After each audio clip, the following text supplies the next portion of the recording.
Welcome to Parenthood Bites, the podcast where we explore life as a parent in tech. I'm your host, Chow, and I have over 15 years of experience in tech, and I'm also currently working as a career coach. I'm the proud mother of 3 incredible boys. In each episode, we have an inspiring guest who will share their remarkable story. You'll find their wisdom and insights both relatable and enriching, because after all, we're all in this parenting journey together. So grab your favorite drink, get cozy, and let's dive into today's episode.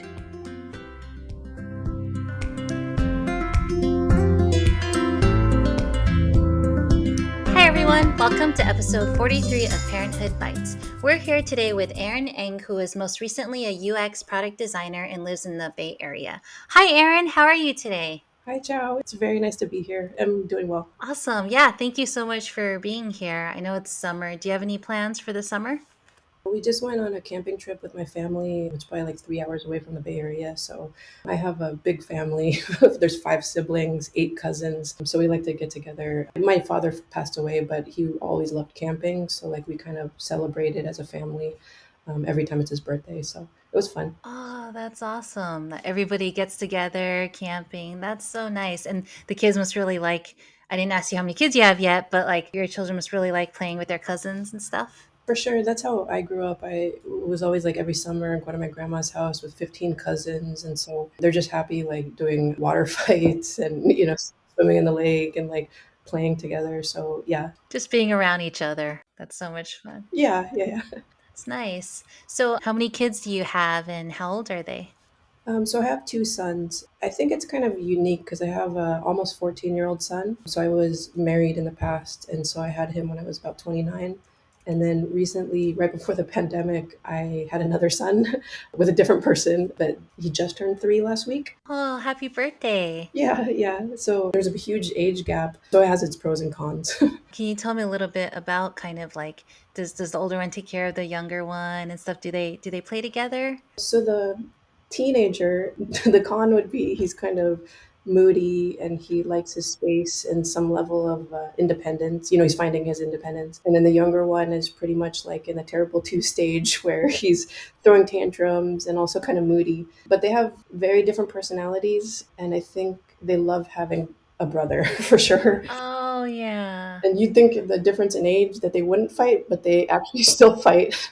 At least at that age. Yeah, but it's nicer for me as a single mom. My older son is, definitely more independent, and then he does help sometimes, especially like if I need to do something, like he can just like sit in the room with my younger son. Those are the pros, but sometimes it's very hard to find something that we can all do together.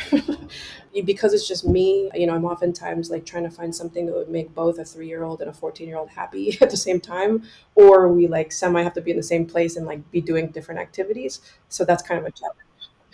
Yeah, for sure. Because at 13, they want to do like older kid stuff. I know my 12 and 13-year-old, they want to watch like anime and do different. But then, like at younger age, even like when you go to a theme park, the rides are different for like a younger kid versus a teenager. Yeah. Teenagers have like their own things. And when you said moody, I was like nodding furiously because I was like, I have a 12-year-old and 13-year-old. And some days when they're happy, they're so helpful, so fun, joke around. But some days, I don't know what happened. And then it's like, Yeah. don't ask them to do anything on those days. I'm just like, oh gosh, Yeah. unless I'm ready to, you know. Yeah. Personally, as a mom, I could see why people have kids that are very close together. So, like, a year and a half or 2 or 3 years apart, because your life is already a certain way, and that your hope is that they'll play together. But I didn't feel ready right away until what it was like 11 years later, I think, to have another kid. So when I talk about like varied experience, like being a mom in my 20s is like much different. I'm 45 now, so like much different in terms of like parenting, I think. Yeah. Like you've had a lot more experience, right, with the second one. And I think also like at least for me with my first one versus my third one, I feel like I had more energy with the first one. By the third one, I guess maybe because I already had kids that I was taking care of, I was just like, oh my gosh, I gotta go. So then it helped having like older kids to take care of that one or like, to play with him because I was just so tired. Yeah, The third one. definitely like being an older mom, I am more emotionally and mentally and financially kind of at a better place, like stable and happy. But then physically, I think I am. It's hard to. We went to one of those indoor play gym things, and then like because he's almost like a single child in some ways, I have to like go with him and play in the little jungle thing and crawl, through the tight spaces and stuff. Yes. So that's Yes. physically harder. I know, like I'm still trying to get up, and then the kids already run to the other side of the room, and I'm like, "Hold on, I'm coming," Yeah, and they're already gone, right? yeah, And you're just like, Where's my kid?" yeah, Yeah, yeah. But I love that part of parenting. I mean, it keeps you young, right? It kind of keeps you more imaginative and in the moment and like kind of playful. So that's the part that I love. yeah, and they're so sweet. They just want to be around you at that age. Having a teenager, they don't necessarily want to be around you all the time, but at that young age, you're their world. Yeah, I guess when your child grows up, then you kind of miss that other part of it. So I do have like kind of the best of both worlds in that end that like, I'm like, oh, my little one, he's like still affectionate and he still needs me all the time. So that's kind of nice. Yeah, definitely. Like I hear you talking about that. I'm like, oh, I miss when my kids were that, because my youngest is 8 already and he's almost 9. So I miss having like a little baby that's just like, mommy, and that's everything Yeah, to them, yeah, you know? yeah. So what brought you to a career in tech? I think it was a combination of a lot of things. I've always been like a creative person, I guess. So I was like, in high school, I was in yearbook and voted most artistic and was always drawing, like my free time. And then living in the Bay Area, there's just a plethora of tech jobs. And then I think like during college or even doing like a multimedia certificate like at a community college because it was just very interesting to me. I used to be very interested in like educational technology, so like creating learning games. And back in the day, it used to be like Dreamweaver and Shockwave and Flash and all these like older technologies for animation. But that was something that was always very interesting to me. And then so later in career, I worked at Adobe. I worked on the first design software at Google. So the most of the team was from Adobe Flash. So because Flash didn't work on mobile anymore, you had to render everything out in CSS and HTML. So it was a tool to be able to do animations. It would render out in code. The code is super arduous to do like CS3 animation. So yeah, I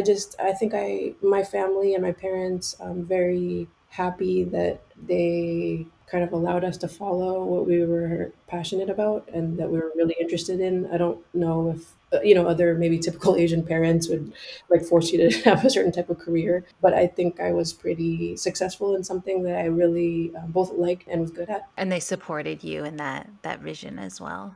That's awesome. Yeah, I mean, I definitely had to be very internally self motivated. They supported me, but they also didn't always understand, I think, like who I was and what I wanted. So how many years were you working in tech before you became a parent? So I had my first son when I was 29, and then I think I started working in tech right after college. So, I was probably in there 6, 7 years. But I have never been a full-time corporate employee type of person.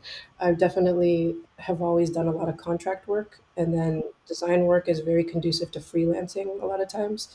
And so I've always kind of known that I want freedom in life, as well as like stability and family. But freedom to me, I consider myself like an artist or an entrepreneur. And it's just about like having more free time to have to create as well as, have choice, like parenting as well as like other things in life, like just being able to like pivot and adjust as things change and having the choice and the ability to do that, I think is really important. I love that, just having that flexibility, Yeah. right, around what you want to do. So you were already doing contract work when you had your first child. Yeah, so I wasn't like working at some full-time job for 7 years. I had taken like, but at the time I was married and he kind of was the more stable one. So I always thought it was like the right thing to do to stay home with my son the first year. And then I went back to work part-time. And then I think the third year I went back to work full-time, but it was a contract position. And then my mom was still alive at the time. She helped to watch my son like 2 days a week. And I stayed home most of the time with him. But with the second one, I think it's kind of a lot different. Yeah, tell me a little bit about that. Sort of what was the difference? I definitely, being a first time mom, there's more things that you don't know. Maybe you're not as like efficient. Maybe you haven't planned things properly. And I think the first year I was it was very tough for me. I consider myself like halfway in between wanting to be kind of a stay at home mom and like a working, full time working mom. I kind of want the balance of the independence and being able to make money and to be around like smart, creative people accomplishing things outside of family. But I also care quite a bit about my kids. And my mom, she was a valedictorian and she had like a master's degree and worked full time and probably made more money than my dad. And then like all five of us, like my grandparents watched us a lot of the times. Like my parents were always working. And I was the middle child of five kids. So I always felt like when I had kids, like I wanted to maybe spend more time with them or give them more opportunities or focus more on just having less kids rather than a bigger family in some ways. So that was the first time around. But I think I was unhappy in a lot of ways and also in some ways lonely.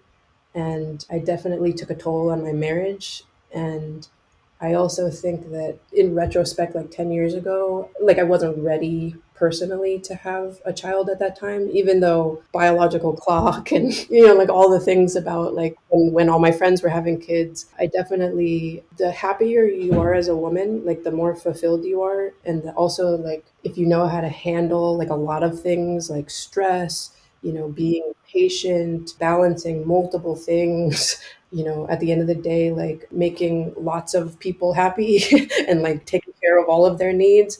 And you can also fulfill your own needs. It makes things a lot easier and less stressful.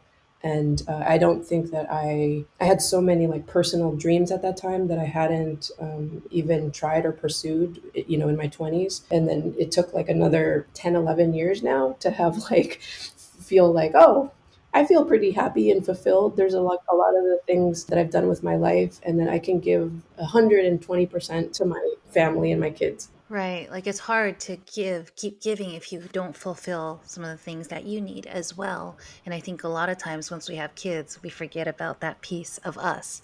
And I think it's so amazing that you did take that time to fulfill that need for you. I think it's great that you recognize that and you're like, "Hey, I need to spend time to do that." Because a lot of times we don't and we're just like, "It's okay. I'll just push that off." And then it builds up and over time it becomes something a lot worse if we had just taken that time for ourselves. Yeah, like I was talking with a mom friend this morning, and I was like, I don't know if I'm the best person to do a podcast. I've made so many mistakes. But she was like, no, I think from like your experience, she was like, oh, thank you so much for giving me, some like sort of tips or, ways to handle and cope with things. When I talk about like individual or more selfish like pursuits and dreams, there's more of practical ways that you can fulfill that once you have a family and lots of other, varying needs.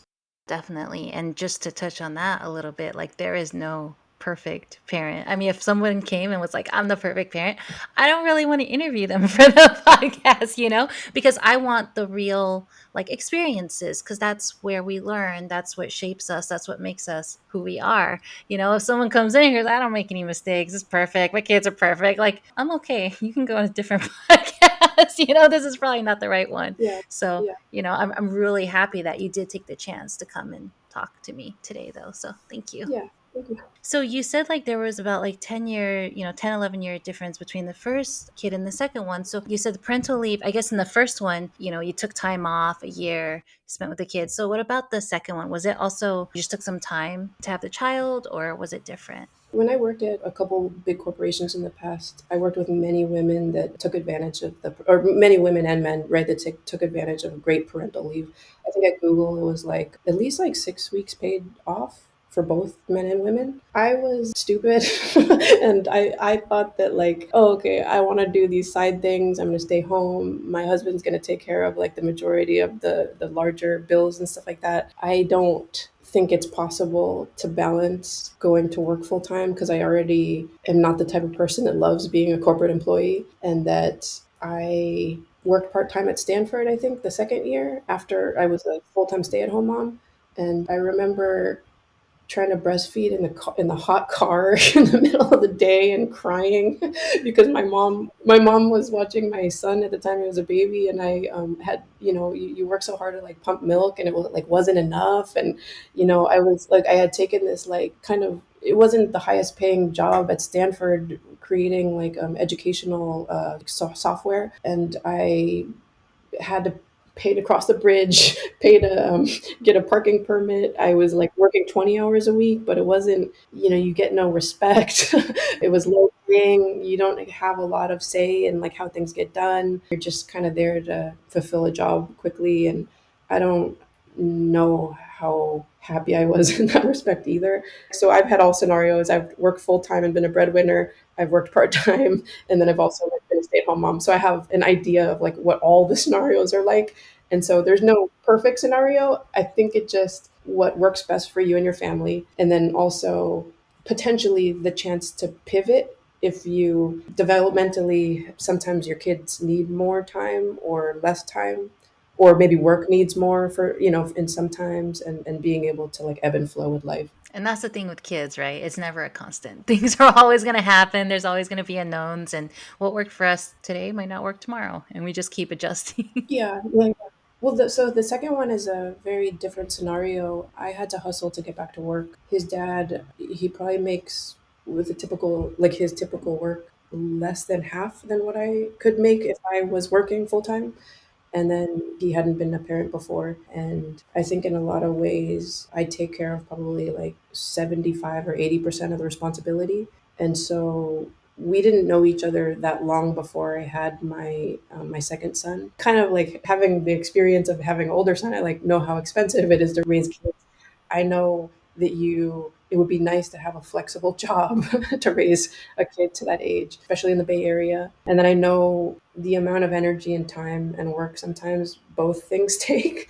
So I hustled to get back to work, but I mainly because it was like during the pandemic and I had the street cred of working at Google that I worked at Etsy, Salesforce, and Walmart doing short term contracts that were completely remote that paid the highest amount per hour for a mid-level type designer job. And that to me was an okay balance. And then having my son go to a small family daycare that's like 2 minutes away from my house. Because in my experience, the first 3 years of a child's life, I feel like he was like sick, like maybe like 50% of the time, it feels like. Whether it was like the Yeah, daycare. if not more, right?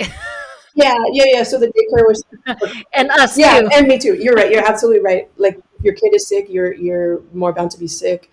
And Your other kid, like yeah, everybody. yeah. So like either the daycare was shut down for COVID, or he had COVID, or hand, foot, and mouth disease, or some level of colds, Yeah. or I was sick, or dentist and doctor's appointments, anything like that. But I have a kind of tumultuous relationship with his dad, I would say, and then so I pay him child support, and we have 50% custody. So then right now your younger son goes to daycare and then the older one. So yeah, so after the string of contracts, I was tired and burnt out.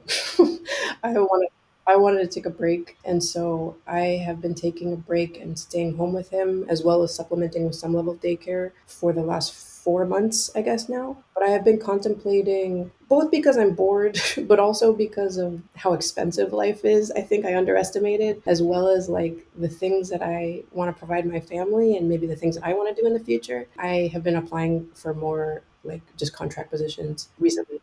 Nice. If you don't mind me asking, where do you find like the contract roles? Is it on LinkedIn or? So there's a couple of things like I have been on what seems like recruiters list for like 20 years maybe, and so they will contact me at the end of a quarter. At the end of a quarter, I have recently posted more as like a UX consultant on LinkedIn that I'm open for work. I also think that there's like a lot of different recruiting agencies. Like one is Creative Circle. I've worked for one called Verity, Randstad. The only downside is that contracting agencies take like 40% of what the bigger if the company's paying like $100 an hour, you'll probably ultimately get like $60, and then the recruiting agency for doing very little, like just finding you, kind of takes like a 40% cut. So there's that downside. That makes sense. Thanks for sharing that. I was always Yeah, curious about some yeah. of that. So how has your work life changed since you became a parent? I think when you're a parent, I think it's a positive thing.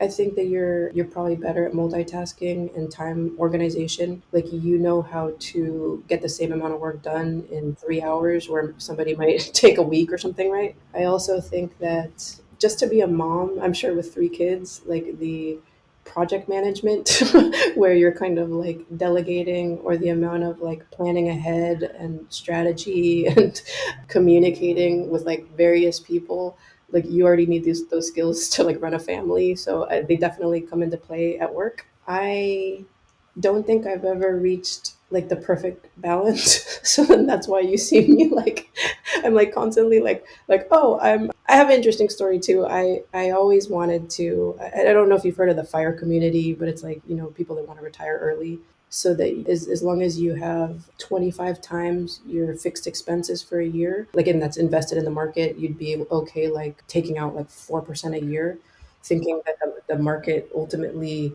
balances out at a median of like 10% return every year historically. So because of that, I invested in real estate property, and then I 2 years ago tried to start a Amazon FBA e-commerce business that ultimately my tax person said it's not making you any money, you got to get out of it. But it's always been, especially with like my savings from corporate jobs and stock options and stuff, make passive income. A passive income, definitely, if you build it over time, can give you more freedom. And knowing that I wanted to, spend as much time with my kids, or, preschool is like, well, I have friends that pay like, I think they sent them to Google preschool, and then for two kids, it was something like $7,000 a month or something. For me, preschool, because I live in the East Bay in a cheaper area now, it's like $1,700 a month, and it's a really hard decision to make, right? Like I much rather, in some ways, like stay home with my son. But if I do go back to work full time, like I definitely need full time preschool. Yeah, yeah, it's kind of that balance, right? You kind of think about like, okay, how much does it cost to send them there versus like if you took care of them, and like it's always that balance, and definitely in the Bay Area, everything is so Yeah, expensive. yeah, But just everywhere, I think childcare is very expensive. Preschool, daycares are all, and there's always wait lists and stuff. I never got on any wait list because I always, I'm kind of a procrastinator. So every time we sent kids to school, it was like, is there an opening? If there's a wait list, it's too late for yeah, yeah, us. yeah. The other thing is, recently, both of my parents have passed away, but I'm living in the house that I grew up in. So I think similar to Chris, where there's like property taxes from 1974, because my parents, this is like where I was raised, and they bought the house in Hayward in 1974, and then there's no mortgage. So in that way, I've minimized my personal expenses a lot, as well as like paid off the rental property. And I have recently just met with a financial advisor to sort of like look at this whole picture. So if I'm 45 right now and I have minimized my expenses to around like $50,000 a year, to have him give me like that long term picture of like, especially as a single woman, like, will I be able to just like never go back to work if I needed to? Yeah, That's really smart to chat with a financial advisor so at least you know kind of what you need to do, yeah, right? How far you runway you have and things like that. yeah, yeah. That's really smart. So, what are some things that you struggle with at your kids' current ages of 13 and 3? I'm sure the struggles are very different raising a toddler and a teenager, but what are some things that you are seeing? Some of them have to do with me being a creative mom, woman, and then having sons that love, like, or that are very different. But what the older one loves like sports, and then so as a single mom, I would always just have to play all these sports with him, and then or he loves video games, sports, and movies, and then like in our time together, wanting to spend quality time is just like our personalities just naturally clash. Number one. And then number two is trying to teach him also as a mom with a son to be kind of express his feelings and to be able to communicate like well. I don't always like understand him. Even when I go, he's super into baseball, but when I go to his baseball games and his coaches are teaching him to be like really competitive and almost like aggressive in some ways, those are the things that are harder for me. Like if teaching him like how to deal with his emotions and anger. Like one time he like threw a cup of hot cocoa at the wall or something, and then I just like, how do you handle really understanding like a boy that's like in puberty that doesn't know how to express his emotions, and to be, I don't know, women, I think girls are taught to be collaborative and nice, and then boys are taught to be like sort of competitive and some way need to be a little aggressive. So it's a fine balance for me, and so I think it's good that he spends a decent amount of time with his dad. Yeah, and then the younger one is definitely in the mode of like tantrums, getting upset at any number of things, but also like needing plenty of everything, like attention and carrying, and to be with me all the time, except sometimes if I have to go to the bathroom, well, sometimes he still comes with me. There's the pros and cons with that, right? Like he's very affectionate and he still sleeps with me right now. But I think my way of handling that is just having a pretty good routine. I believe in some level of routine and flexibility. So as long as we eat at certain times and take a nap at certain times and go to sleep at certain times, we can have some flexibility around that and do different things every day. But I believe in that. Like kids, I think react better if they know what to expect and it's easier for them. I know not everybody has the chance to like do the same thing every day. Like, if you're on, like we were just on vacation with my family and my younger son was going nuts because he didn't get any sleep, or it's a new place and everybody's playing all the time, or, everybody has different dietary needs. So he was just going nuts and it was just like, Kind of throws them off. yeah, yeah, yeah. So I guess it's just being patient, knowing when to like either ignore them or really try to understand them and pacify them, or when to stay firm with something that you know is right for them, whether it's their safety or health or whatever, and then pick and choose amongst those tools. You have to pick your battles, right, with the kids. I think Yeah, sometimes it's like some things I'm just like, okay, it's fine. It's okay. But there's some things where I'm like, no, I have to put my foot down for that. And you got to kind of decide because you never know what's going to trigger them the next day. yeah, yeah, Yeah, I mean, like with the teenagers, I feel like sometimes they're so happy, sometimes they're so not happy, and sometimes I might just say something and that just sets them off, and I'm like, oh my gosh, what did I do?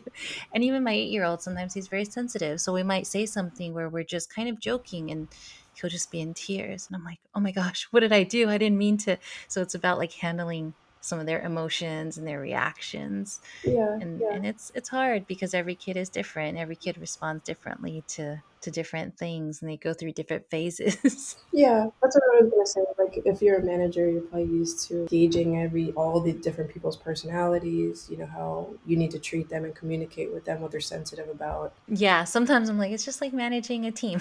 Yeah, And sometimes when I talk to my team, they're just like, you should know, you have kids. I'm like, yeah, there are some parallels, but adults and kids, still some parallels. yeah. Yeah, and I know earlier you touched a little bit on work-life balance and stuff. So what is sort of your approach to work-life balance? What works for you? Like the one thing that I was gonna say was like you can have everything, just not all at the same time. I think most people are always striving to like have everything, like this balance between a great job, or a great marriage, or super happy kids with all your quality time, or there's been times where you just have to prioritize like to a certain extent. And I was working with like creative talented people, and I had like the best hotshot project, and was paid lots of money, and got to travel and have massages and free food every day at work, right? And then there's times like right now where I like absolutely am spending like the most quality time with my kids. We're having great memories. I'm improving the relationships with like my friends and my family. I'm doing a lot of self-care. And I think it's important to do both, but it's very, very hard to have everything all at the same time. So for me, it's just like do one for a period of time and then like switch to the other. In this time, I definitely went back to work when my son was really young, the second time around. And then now when he's more like he's older and he talks and he has his own personality, then spending more time with him now. So I think it's also just like whatever mistakes you made with your first one, maybe you try to like you do something differently the second one too. Yeah, yeah. And I love that you are taking that time. You're recognizing that, like, hey, I do need that time to do these things. And now it's time to do these things. Because sometimes we gloss through some of the time. We're just like, okay, we don't need time for ourselves, or we don't need to do this thing. It's okay. And then, like we talked about earlier, it kind of just builds up. So I feel like this constant theme is like you are taking that time to do some of those things, even though I know it's hard because you have so many other things. And so I really like that you're doing that. Yeah, I mean, it's even more pronounced when you're a single parent and you have 100. I mean, although I only have 50% of the time, I take care of everything 100% of the time. So, like in my free time, that's where I do all the laundry, the cooking, the grocery shopping, the dishes, making plans with people, preparing the calendar, cleaning, just taking care of myself, like hanging out with friends sometimes. Food prepping, I feel like is a big one. Like I enjoy it. but it helps to streamline like when they are with me. It's so important what you said because you are doing everything 100% of the time. You know, even if they're physically there 50%, it's like it's more than 100% of the effort that you need to put in because it's that mental load, that physical load. It's everything. It's a lot. Yeah, I come from a family where everybody works, like both my parents works in healthcare. Definitely, like my brother's a physical therapist, my sister's a teacher. I think that they have really great family lives and relationships sometimes, but I can see now, like as we're getting older, like they have a lot of health problems. And so you can't really take care of anybody if you have serious like chronic illness, or you need to also pay attention to that, even if your priority is like your family or taking care of people. Like you also need to preserve your longevity because it's basically a marathon, it's not a sprint. Yeah, yeah, it's so true. That oxygen mask for yourself first. I think when I was little, I didn't get it. Whenever they did on the plane, I was like, "Oh my god, the kid's gonna die." And then now I'm older, and I'm like, "Oh, I get it. Like you can't help anyone if you're not there. You Yeah, just can't." yeah. I mean, I know everyone's all like about self care and there's all these videos all the time, but I do think it needs to be very practical. Like for me, like I don't know, instead of traveling to Mexico, for example, I like just cook tacos and go to like a Mexican grocery store here or whatever, right? Or like I when I was younger, I wanted to go to culinary school or start a bakery or something. Now I'm just like, oh, I'll like look up a new recipe and cook something for my family, or like any number of like simple, like everything got simpler. Right. You adjust it for what works for your situation right now, but you can still do those things.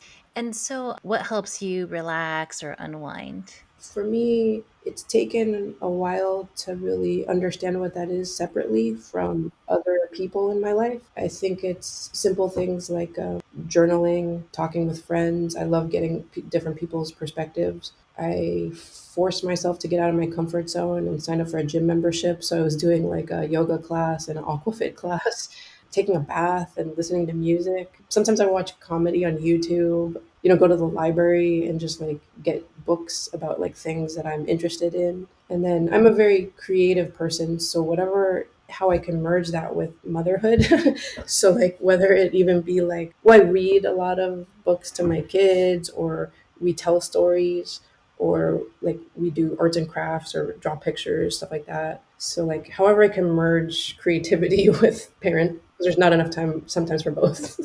That's really neat. And then you can create really cool things with the kids, and that's a really fun bonding experience as well. Yeah, like making Lego dinosaurs or Yeah, whatever. yeah. Yeah. Yeah, that's neat. So, the last thing I like to ask is just what's something you would tell someone who's planning to have kids or something you wish you knew before you became a parent? I think I already mentioned two of them. Is like you can have everything, but maybe not all at the same time. Or maybe would you even be happy if you had everything at the same time? I'm not sure. Like just to kind of plan your life so you can maybe pivot or adjust as life dictates. And then the other one was maybe just before you have kids, try to be as personally happy and fulfilled so that you can willingly give 100% to raising other human beings. I think that kids need a lot, whether it be like find like time, energy, financial, emotional, and just be prepared to at that point in your life to be able to give it to them. Right. That's so important. Make sure you're fulfilled first so that you do have something to give. Yeah. Oh, there's one more. I think, as we talk about like management, for example, I think if you really know what your strengths are as a person, like what do you bring to a job? What do you bring as a parent? What do you naturally like are you good at as a human being? And kind of know what your strengths are, like play to them, and then the weaknesses like still be the same as if you're running a business. And then like supplement your weaknesses either with that in a partner or in being able to pay for those resources or like getting other people around you to help you with that, and just kind of like if you have a self-awareness you can like kind of identify that. And then I know I'm very logical to some extent, but like run it like a business in some ways like that. Yeah. Yeah. Yeah. And like you were saying earlier, like there's so many skills that we use at work that are helpful in everyday life, like project management skills and things, right? That you do every day in your work life. can help at work too. But yeah, that makes a lot of sense. And also I think for some people that'll resonate with them, help them break things down easier when you compare it to running a business or work, things like that. Yeah, yeah. The last thing is really just to emphasize the marathon aspect of it. Like, so whether that means, because everything that you do, or like parenting, I mean, some people think it's like from 0 to 18, but it actually like lasts forever, right? And whenever you think about like health wise or financial wise or emotional wise, it's not just like short term. Like it really is like this like enduring type of thing.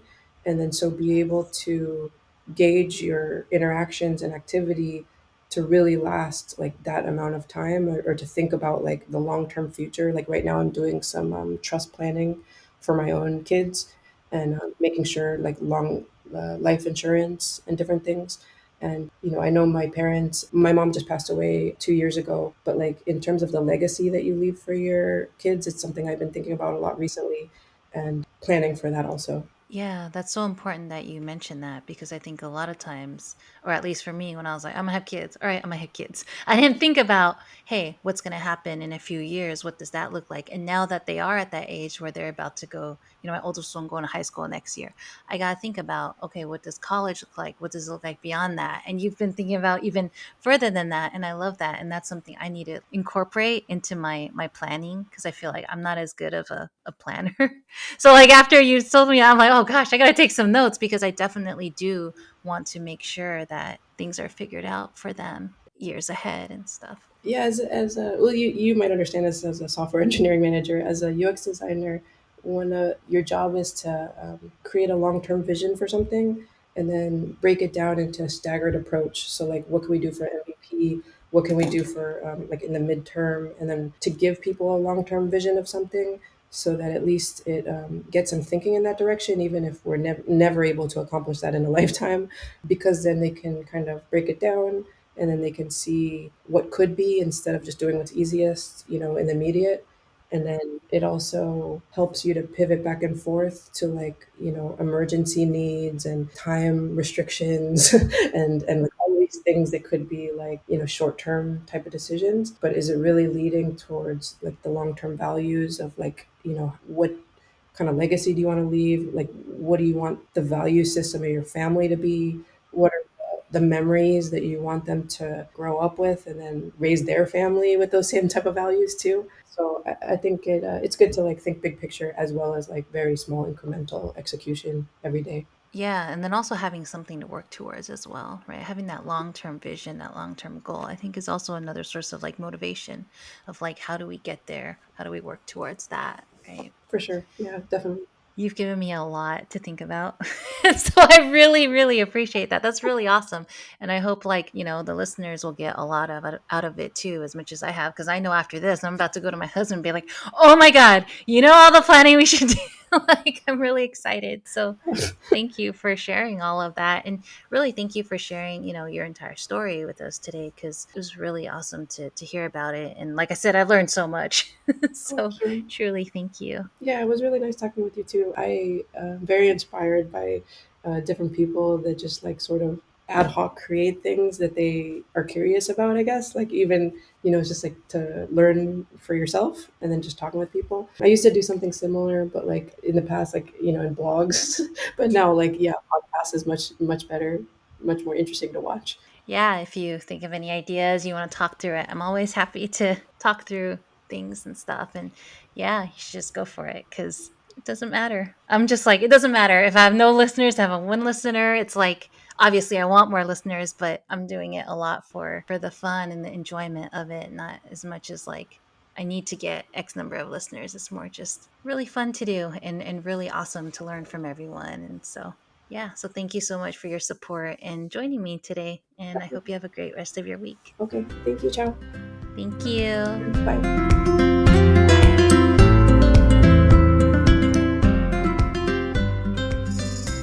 Thank you so much for joining us today on Parenthood Bites. We hope you found our episode informative and entertaining. If you're a parent in the tech world or know someone who is, we'd love to hear from you. Please reach out to us at chow@parenthoodbites.co, and we'll be thrilled to add your experiences to our interviews. That's chow, CHIAO, at parenthoodbites.co. And to our potential sponsors out there, if you're a business or know of one that would like to support and partner with our podcast, please don't hesitate to get in touch. You can also reach us at chow@parenthoodbites.co. Thank you once again for tuning in, and we wish you a fantastic rest of your week. Until next time, take care and stay curious.